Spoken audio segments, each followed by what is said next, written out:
Matindi ang revelasyon na isinawalat ng comedy queen na si Ay de las Alas ang di malilimutang karanasan tungkol sa kinaharap na pagsubok ng kanilang relasyon sa dating asawa na si Gerald Sibayan.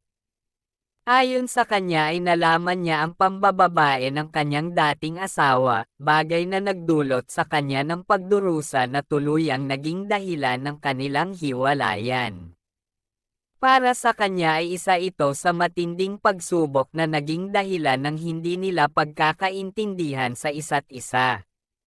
Sa isang exclusive interview, buong tapang na isinawalat ang nangyari sa kanilang relasyon. Kasabay ng mga sama ng loob na kanyang matagal nang tinatago. Sa interview ay tapat na tinanong ng host, ay kung naramdaman ba niya o nahalata na may third party noon pa sa kanilang relasyon bulang mag-asawa. Maraming nag-aabang at curious sa tunay na dahilan ng kanilang hiwalayan na nag-uudyok sa publiko na kung may iba pa bang dahilan ng kanilang hiwalayan maliban sa hindi kayang mabigyan ng anak ang dating asawa na si Gerald Sibayan. Bago pa man makarating sa host, una nang isinapubliko ni Ay de las Alas ang isa sa dahilan ng kanilang paghihiwalay ay ang di mabigyan ng anak ang kanyang dating asawa na si Gerald Sibayan. Sa mga nagdaang taon sa kanilang buhay-asawa ay tahimik lang na tinanggap ni Ay de las Alas ang posibilidad na isa ito sa dahilan ng kanilang problema. Sa patuloy na pagtatanong ng host kay Ay tungkol sa posibleng third party, mas nakikita ang tunay na nararamdaman ng komedyante tungkol sa pinagdaanan ng kanilang relasyon. Dito ay mas nagkaroon ng pagkakataon na i-reveal ang mas masakit na problema na kanilang pinagdaanan.